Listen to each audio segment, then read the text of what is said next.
As we all know, unjustified tariffs have been placed on the products we build, the goods we sell, and the very way we make our living.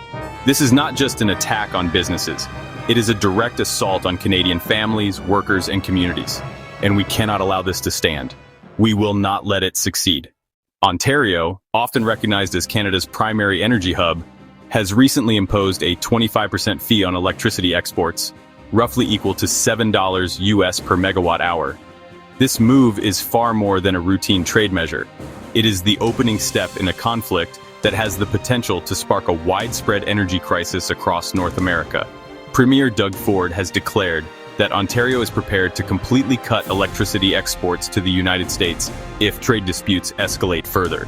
That single statement immediately placed three major U.S. states, New York, Michigan, and Minnesota, on high alert. The North American power grid functions as an interconnected system. If even one link is disrupted, the stability of the entire network is threatened. Experts warn that Ontario's decision directly undermines the reliability of the U.S. power grid and raises the possibility of a massive blackout. Should this worst-case scenario unfold, the consequences would ripple from Manhattan's skyscrapers to Detroit's industrial complexes and the frozen towns of Minnesota. Entire regions could suddenly be thrown into darkness. This would go far beyond lights shutting off. Clean water systems, transportation networks, telecommunications, and even hospitals would be paralyzed.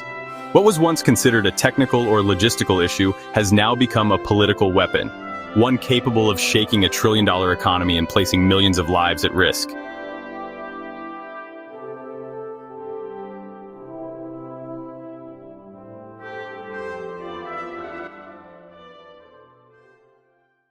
New York, the financial and cultural heart of the United States, is among the most dependent regions on Canadian electricity imports.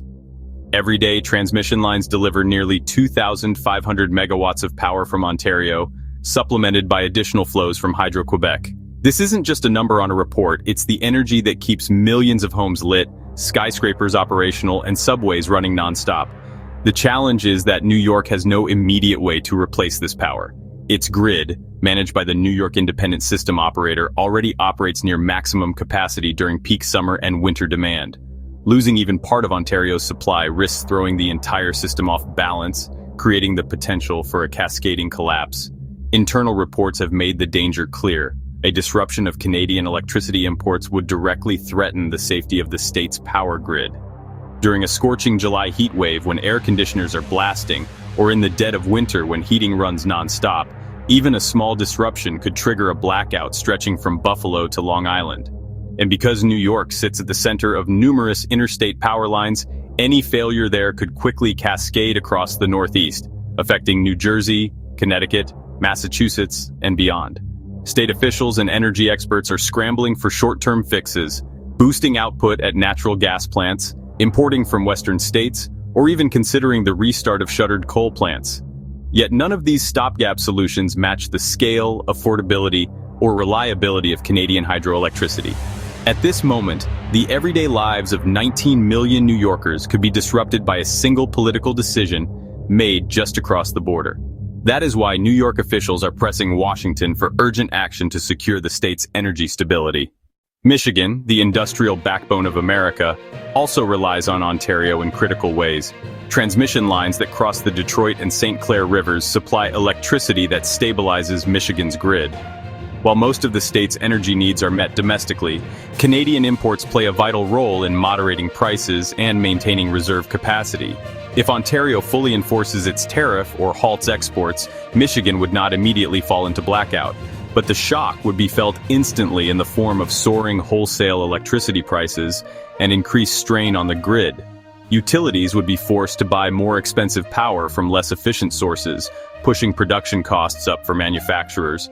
Auto assembly lines in Detroit, Lansing, and Flint, which run around the clock, could be forced to slow production or shut down temporarily, sending shockwaves through the broader auto supply chain and threatening tens of thousands of jobs. Grid reliability would also be compromised. Without Ontario as a backup, every unexpected event, a downed transmission line, a malfunctioning power plant, would become far more dangerous. Experts caution that Michigan could be especially vulnerable during seasonal extremes, from sweltering summers to frigid winters, and the strain would not stop at Michigan's borders. As the state draws more heavily on Midwest power, neighboring states like Ohio, Indiana, and Illinois would also face rising costs and supply challenges. Minnesota, often seen as less reliant on Canadian imports, is now confronting its own vulnerabilities. While the state imports less electricity directly from Canada compared to New York or Michigan, it is still part of the interconnected Midwestern grid. When other states scramble to replace lost Canadian power, they inevitably pull resources from regional networks, dragging Minnesota into the crisis. The North American Electric Reliability Corporation has placed Minnesota in the high-risk category for long-term vulnerability. That doesn't mean an immediate blackout, but if the energy standoff continues, Minnesota will face mounting pressure.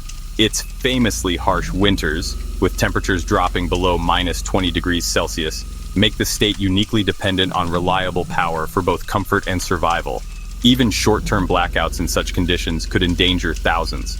Rising prices would add another layer of hardship, forcing families to make difficult choices between heating and other essentials. Wisconsin, another Midwestern state, is also feeling the impact. Though its grid leans heavily on domestic production and imports from neighbors, Ontario's withdrawal throws that balance off entirely. Transmission lines that were already heavily loaded are now overstressed, raising the risk of overloads. Large-scale manufacturers in steel, paper, and food processing, industries that consume vast amounts of electricity, are among the first to be hit. A 10–15% jump in electricity costs could push smaller companies to cut jobs or close altogether, triggering economic ripples statewide.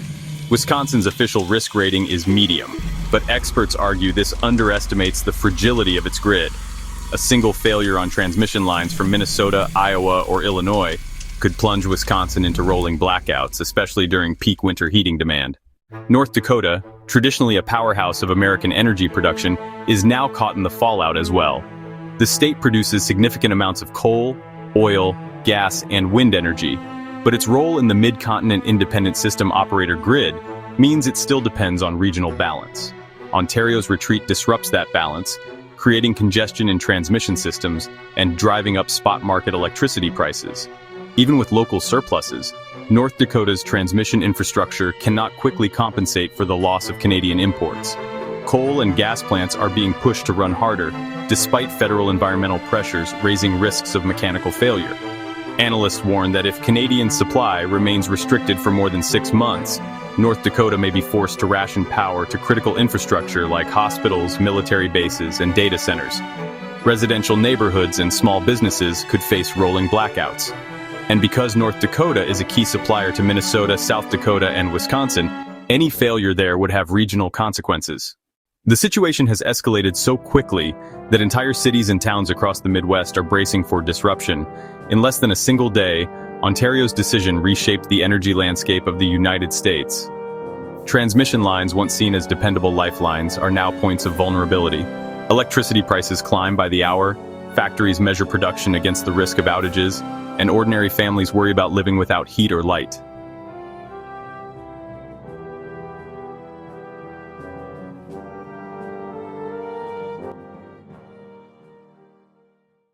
This is no longer a matter of technical capacity. It is a political and economic confrontation, and every hour that passes pushes North America closer to a genuine energy emergency.